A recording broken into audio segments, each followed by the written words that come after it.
Hello, and welcome back to Satisfactory. So, I'm continuing from where I left off, sort of. We have a keyboard that's misbehaving.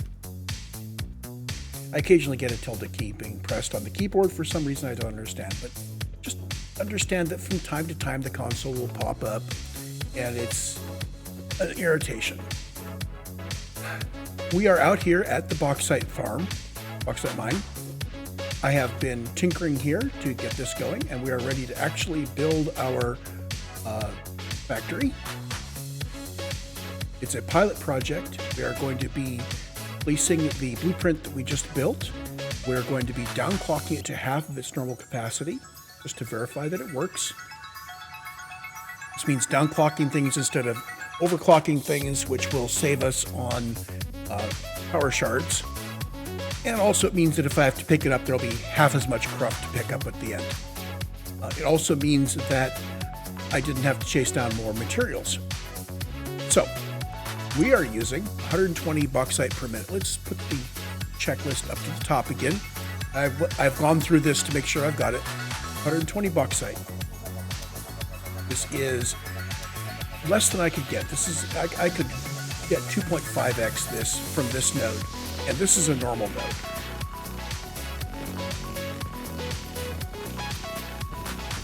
So the limit there is on a pure node with a Mark II miner, I can fill a belt and then some,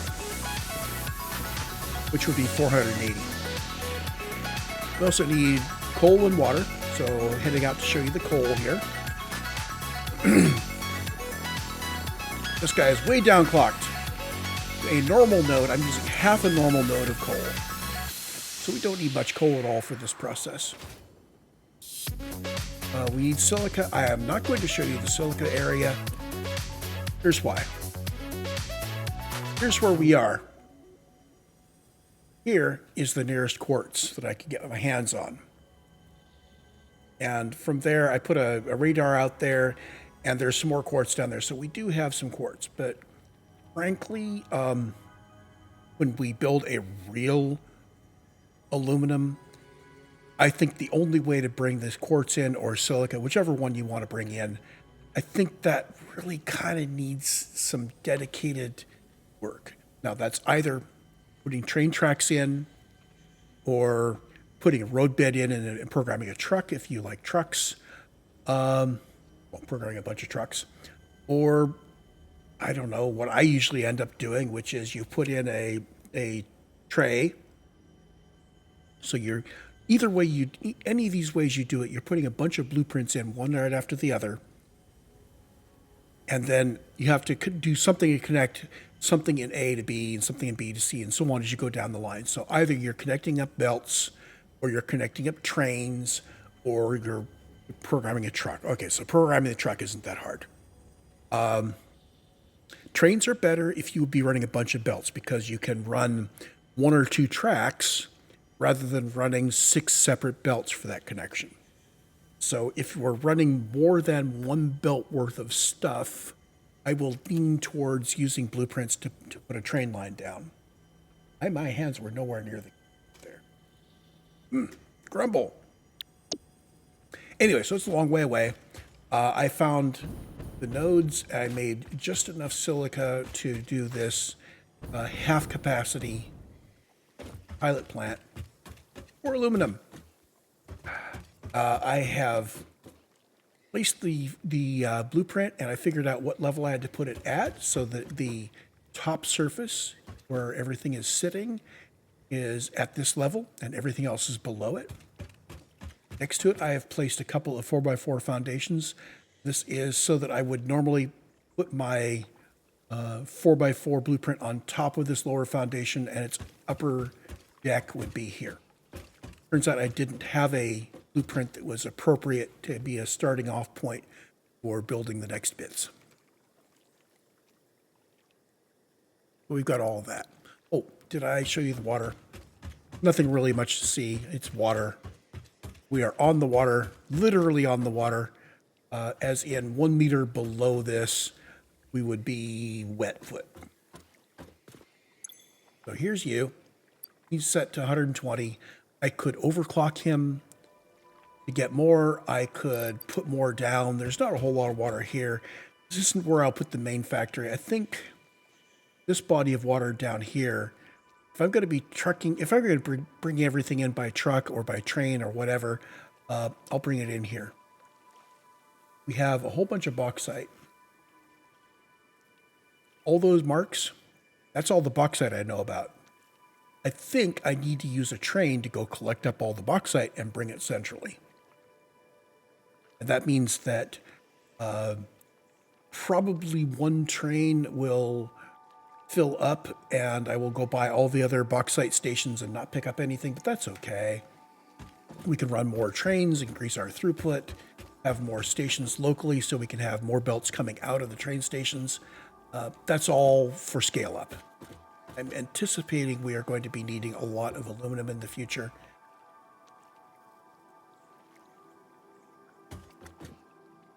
So let's place it. I'm going to go down below. Let's look at where our inputs are coming from. We've got water coming in from this corner. We've got bauxite. And we've got the coal, which I've already run over to here. So if I remember my blueprint correctly, I need water coming in on one corner. And then I need bauxite coming in on second from the right and coal coming in the far right. And let's see if I can place it properly. So I have everything aligned properly. Just by chance, I didn't have to rotate it at all. Here's our water input. And here's our other two inputs. And I know that this input goes in here. This is bauxite because it gets split three ways. And this coal input comes in here. And it snakes all the way around to the input of the second tier refiner, the last refinery. So this is our coal. Coming out the back, we have two outputs. We have the single output over here, which is our scrap. That's the final output of the whole thing. And the merge of 3 is a lower rate. This is the silica byproduct. Now, the first time I hooked this up, I got those two reversed. I ended up sending this silica byproduct to all 3 of the machines, and the scrap only went to 1, and the fresh silica went to the other 2. And it's like, one machine is working, the other 2 have all the silica they want. So we're there.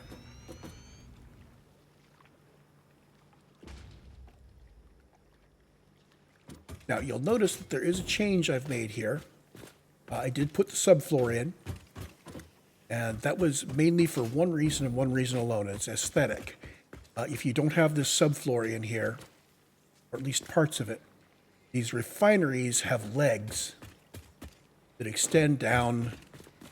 Oh, give me a frickin' break. At least they're not extending down all the way. The legs were extending down further than that, I think. Why the heck?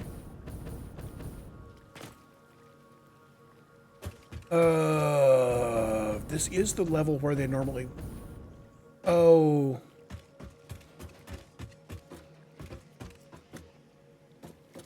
Okay.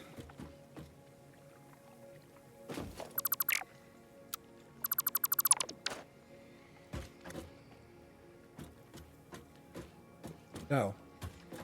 So, is the normal level where it sits. Its feet should stop inside that foundation there. Place it again so it's all one thing. I don't want to be editing it like crazy. If I can delete things, but if I add something to it, when I delete it, the blueprint next time, it doesn't go away. So, 9. You go in like that. Yeah, I am disappointed that the legs are still showing. I'm a little frustrated that the legs are still showing. The legs should not be showing through this foundation. Anyway, let's just pretend they're not there.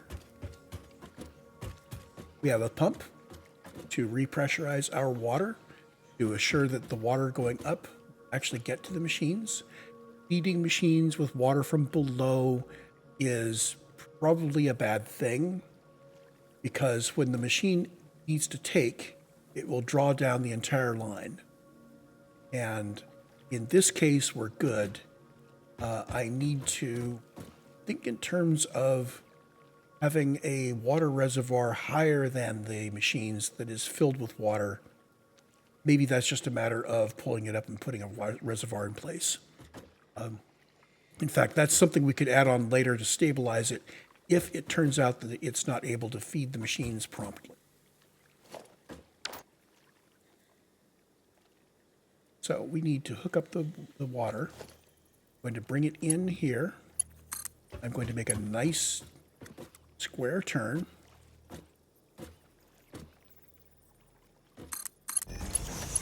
Come out here, through the middle, step back by 2, so we end up with a nice square turn here. Take out the supports, and then we are going to set the color appropriately. This is the swatch I use for water. So those were already marked. Notice this is glowing red. He doesn't actually have power. That's okay. We're not going to hook up the power until the very last point. We have coal and bauxite. I'm going to rerun the coal line. So we come out of there, and it's going to make the curve this way.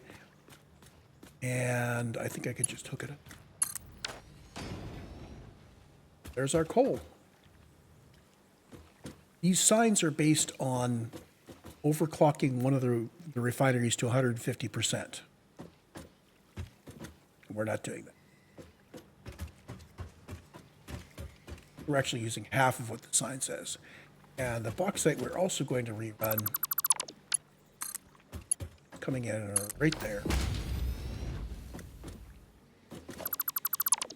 Let's try that again, this time with it set to straight.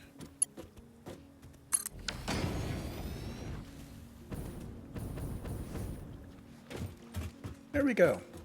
The bauxite and coal are routed.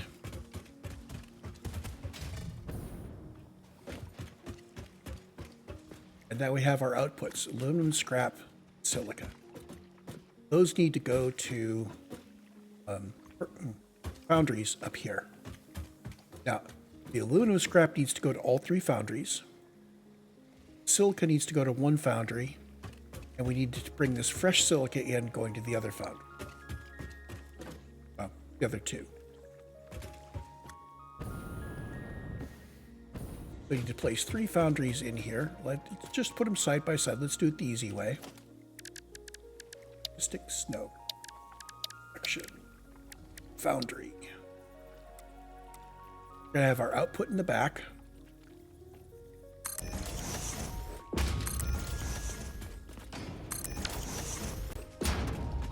Now there is a way that I like to do merges and splits underground, and we'll set the outputs up first for this. Because where I put the holes is going to seem a little weird. So our output is going to go out the back here and curl out, and it's going to come out this side. Okay?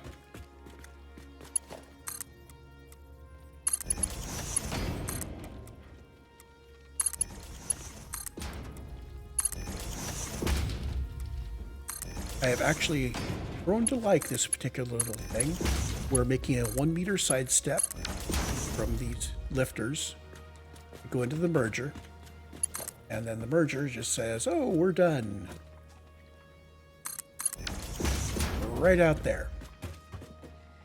And that could in fact be a wall with a conveyor hole in it. That's how it's nicely aligned. We will be taking this and shoving it in a box. So let's put that box in place. Box, and we're going to do it up. Actually, let's make that part of the blueprint. Why not?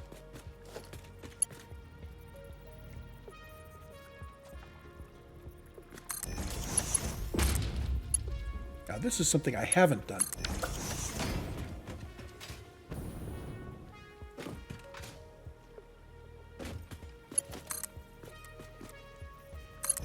I'm violating the principle of having a place to walk.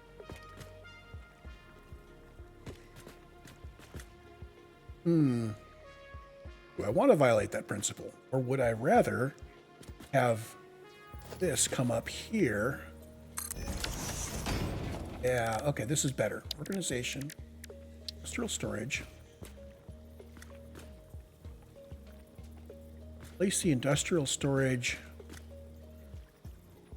like that.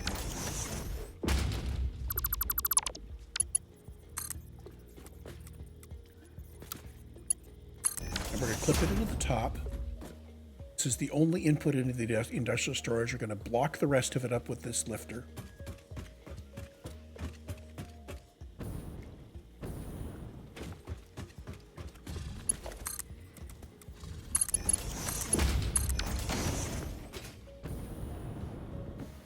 And you can guess what I'm going to put on top here. Do I have the materials to do it? I didn't plan on doing this, but do I have the materials for a depot? I am not carrying Mercer spheres and SAM fluctuators. I had another little box.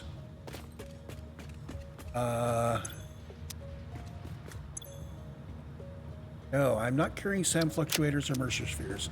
So we will have to place a depot on this some other time, which is too bad, because that means I have to make the trek out here again just to bring a Mercer sphere. I can build the SAM fluctuators, but unless I can find a Mercer sphere somewhere here locally.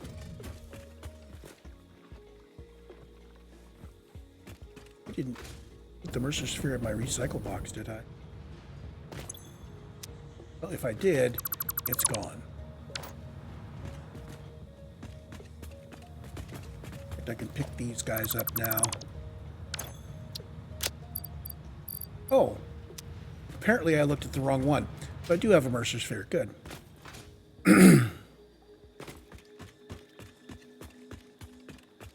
That means I don't have to obsess too much about carrying things back.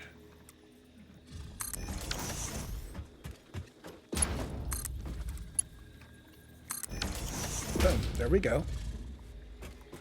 We have output here.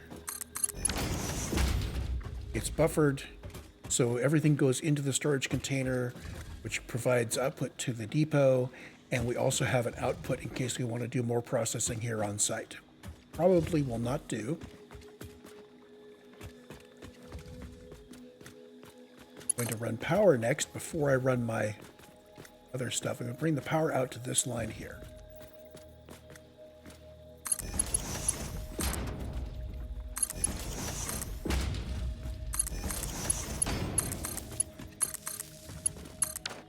This is I keep saying this, it's a pilot plant.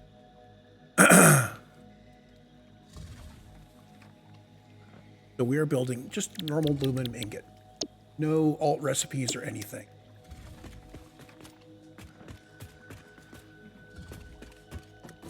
So inputs. This guy needs to go to all three. This guy needs to go to the first one. And this guy needs to go to the right hand two.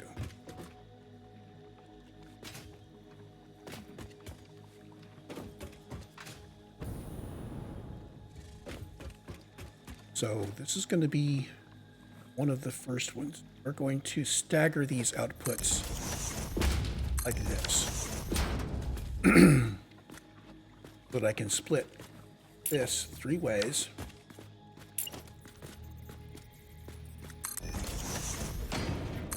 From the middle. This is going to take from the left. This is going to take from the right. This is going to be splitting an input, which is going to be coming in from this way somewhere, either from the right or from the front. Coming in from the front, I may make it offset to the right a little bit to come in from the front. This guy has to come in from the left, so it means has to be here or here. Back there. To the left, so we're here. Yep, yeah. Okay, that works. Fix these. Just to repeat, the reason why these are offset is because I want the front guys to be able to connect up horizontally like this, and the back guys to be able to connect up horizontally at some level without overlapping each other.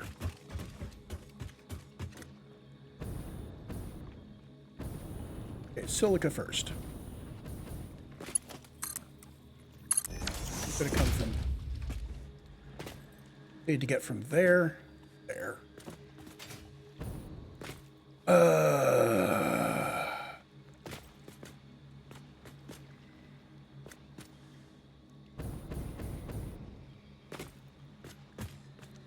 We do have a bit of a horizontal that we can go through, and that means that we can ramp up.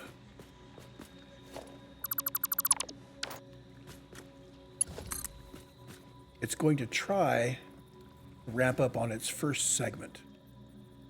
If I went from there and said go straight here,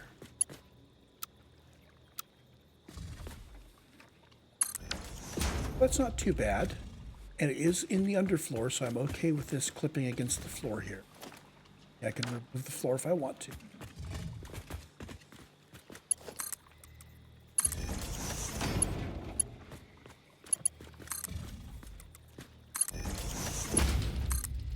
That's where those guys are. Oh.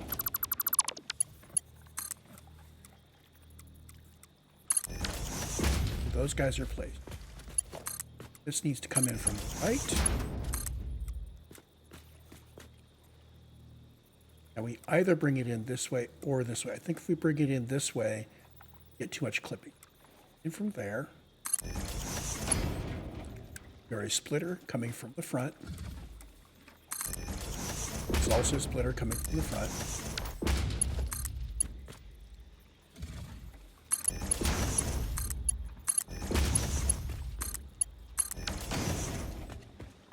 That is...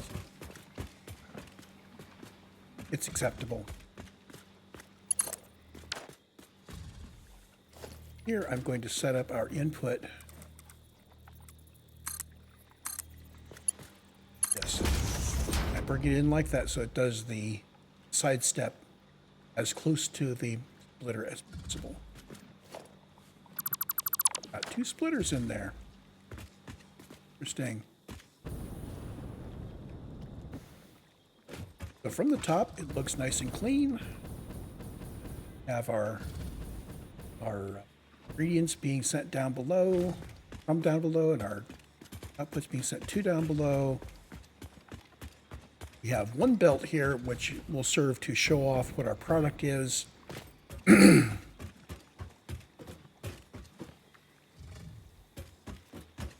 Other thing to hook up is silica needs to come in here.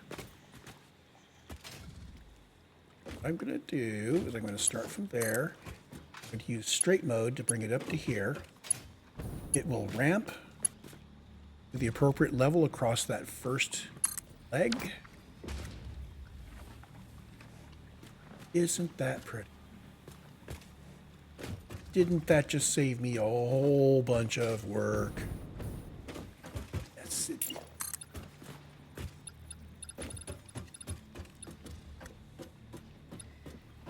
Bring this out to here.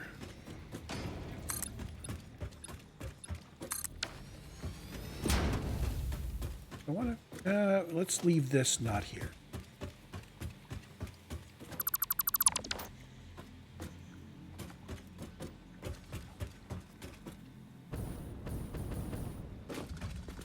And I don't. Or this.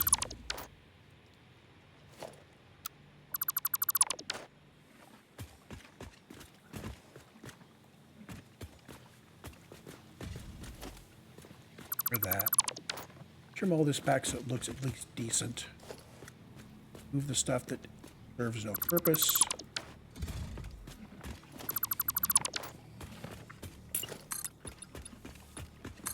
Give myself a nice border so I could wall it in. So the purpose of this flooring explicitly was to get rid of these. Now I'm going to log out and back in again and see if that's just one of those things that comes and goes. Oh, guess who didn't hook up the aluminum scrap? How much of this can I just let the auto router do? Do it the other way. We get our ramp.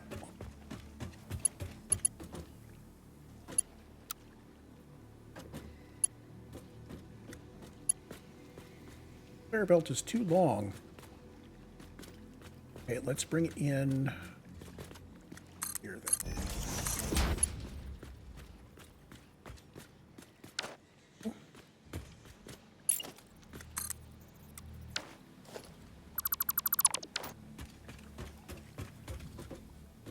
Oh, that's right. It had the 1 meter jog to the side for that.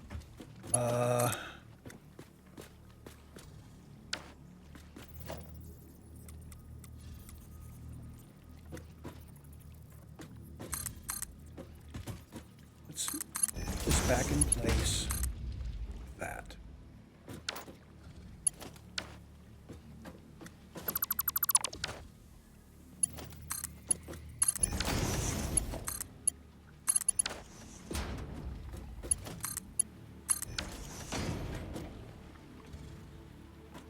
So I could do it that way. Or, hear me out, do this a little less obnoxiously by bringing it out to, it doesn't clip the sign.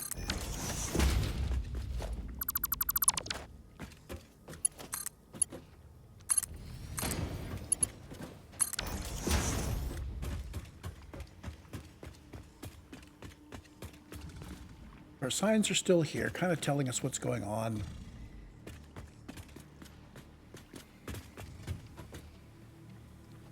Yeah, I think we've hooked up everything. Almost missed hooking up the aluminum scrap, did you notice? So for a pilot factory, that's good. Obviously, we would want to seal it up for a better look. We would want to scale it up, want to go with 6 foundries instead of 3. We basically double everything.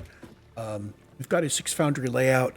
All I would have to do is adjust the way we are presenting the silica. So the silica would come in from one side into 2 of them and from the other side into the 4.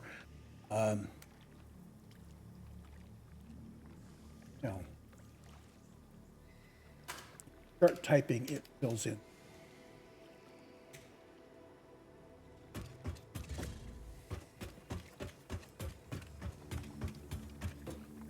I think we're ready to go.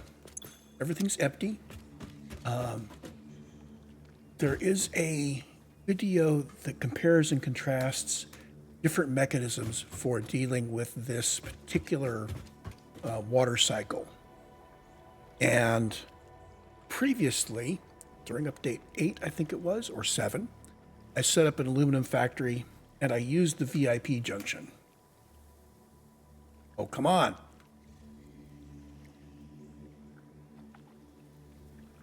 I'm going to move my mouse focus to somewhere else. I set up a VIP junction, which is basically that the recycled water goes on the level, and then your incoming fresh water comes in from the top. That means that when you're drawing water out of that pipe, it will draw from the recycled water by preference. So this is a priority junction.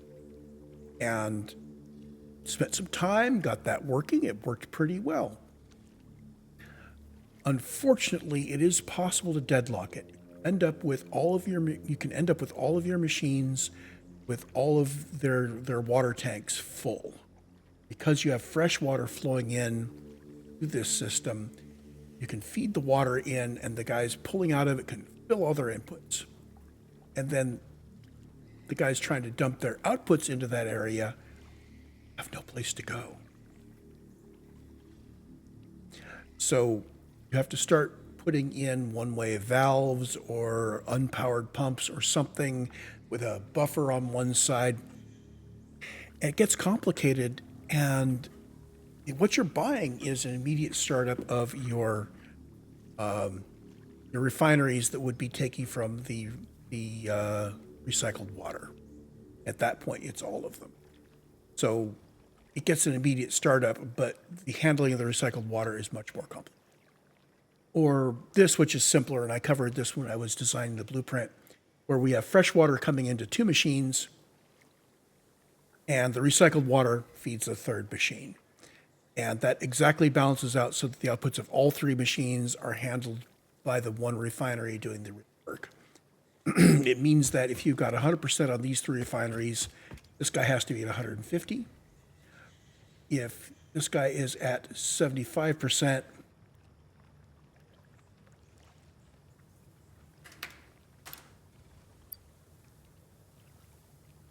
verify here, 50%, I'm sorry. We are using 50% on the final machine, and these guys are going to be at 33 1/3%, so 100 divided by 3.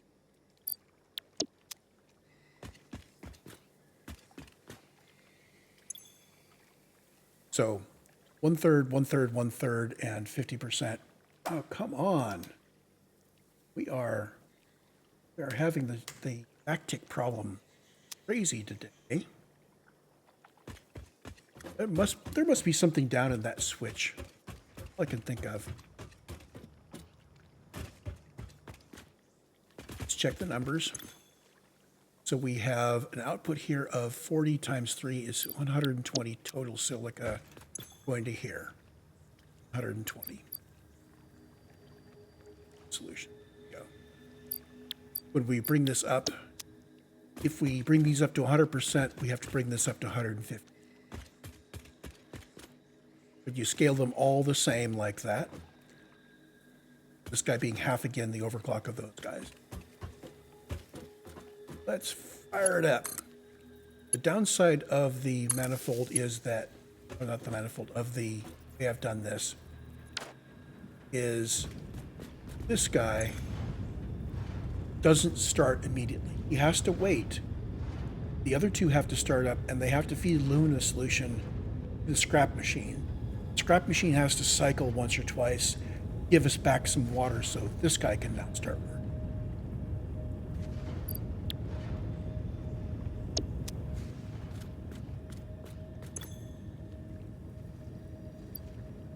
So I got there just in time to see the first alumina solution arriving in the scrap. And now he's working.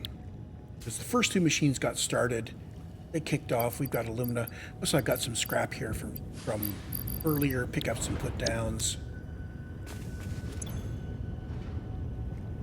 And now the refinery that's working off the recycled water will start to accumulate water.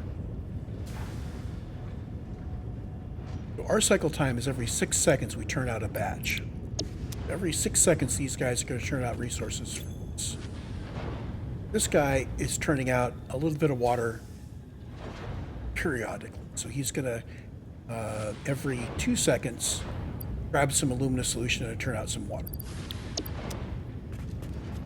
So this guy ramps up, and he's actually should be ramped up full at this point. Here we go. And this water storage will tend to stay near zero. It'll come up a little bit.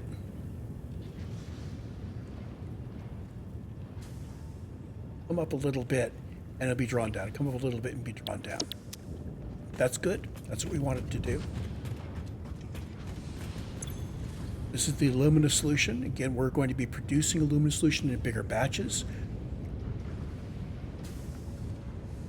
I swear I'm going to have to switch back to a different keyboard if this guy keeps to me.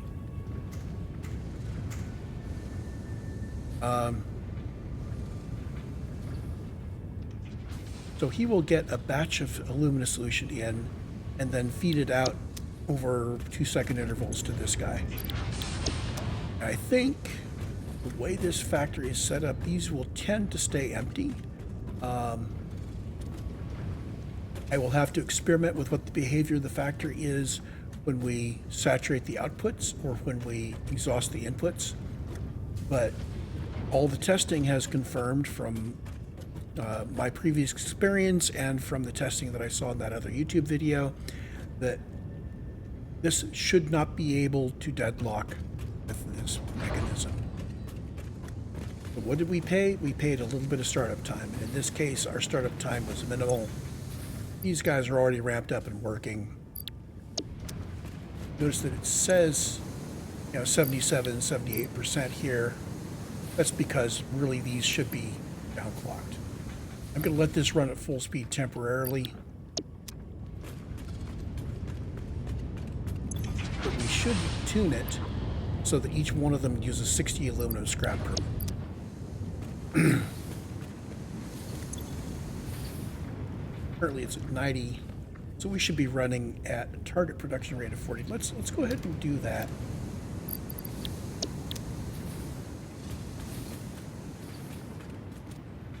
So if I let this sit here for a while, not long enough for this box to fill up, but if I let it sit here for a while, all these machines should be running 100% down here. Once these guys ramped, he's running at 100%. He's running at 100%. That's good because these guys are basically just taking their inputs fresh. You are still, your percentage number is still making the transition. This is smooth, so it takes a while to admit that it's running at 100%. And if this isn't running 100%, if this machine is running a little slow, what's the net effect there? The net effect, if this machine runs slow, is that the water tank in the back will start to fill up, which is what we want, especially if the reason why we're running slow is that we aren't getting water fast enough, which looks like that's the case. So yeah, okay, this will take a bit to ramp up. And obviously, until this finishes ramping up, we won't be producing the whole 120 alumina solution per minute final machine wants. But this looks like now, I just happened to have looked at it at the right time. I think we are now at steady state. Let's take a look what happens when it finishes constructing here. And it immediately starts constructing the next one, so we are good. This machine is just going and going and going and going and going. This is our Energizer bunny going and going. Alumina solution never gets very full, but it never gets quite empty, so that's going.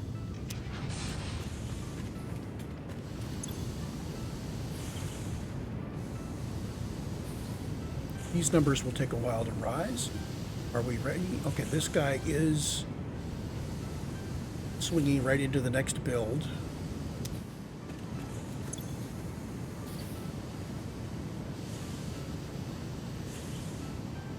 Which makes sense that all three of these would be acting the same because they are on a splitter. And we're starting to get aluminum ingots out the back. I'm going to dump the aluminum ingots I currently have here. I think I'm going to recycle the scrap rather than dumping in the machine so we have some honest numbers there. Recycle that. Like, we're going to recycle a bunch of things. Oh, I by mistake put my power shards in there.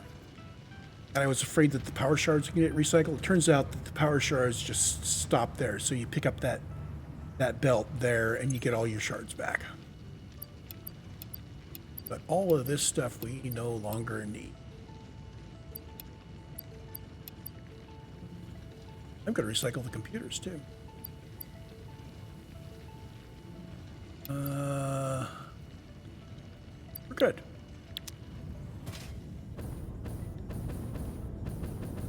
So at this point, we have a industrial crate, which is accumulating our ingots. We have an uploader, which is sending ingots to the depot, and we have 3 stacks of ingots in the depot.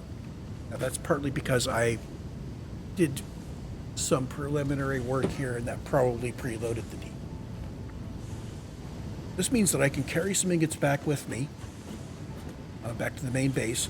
It also means that I can pull up to 3 stacks of ingots from the depot to make more things if I want to make more things. And by more things, I mean, you know, toss them in a factory to make whatever it is I need to make the better belts once I unlock them.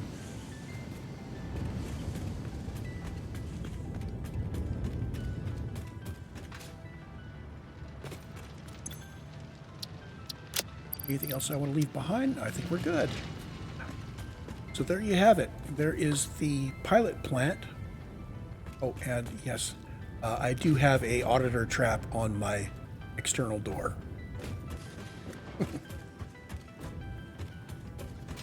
Hey, let's see. I think I already got stuff from Doggo recently. Oh, you have some iron rebar for me. Something that I have never made and never will want, because I haven't been doing any shooty bang bang with the rebar gun.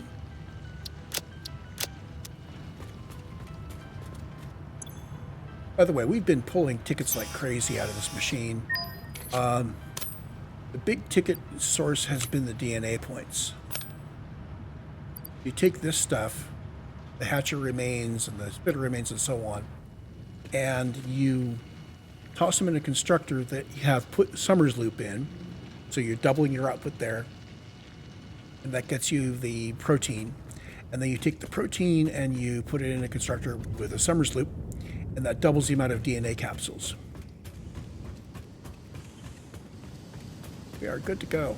I'm going to grab all the ingots I've made so far, and I'm going to head back to the main base. But that's it for this recording. The next steps are going to be to plan to scale this up. I could just do this in my head offline. I'm not actually going to scale up the aluminum factory until we need it. And at that point, I will look at the alternate recipes and see if I want to use, there's some that are highly recommended. I'll see if I want to use those or stay with stock. If they give me significant improvements and I need them, I will use them.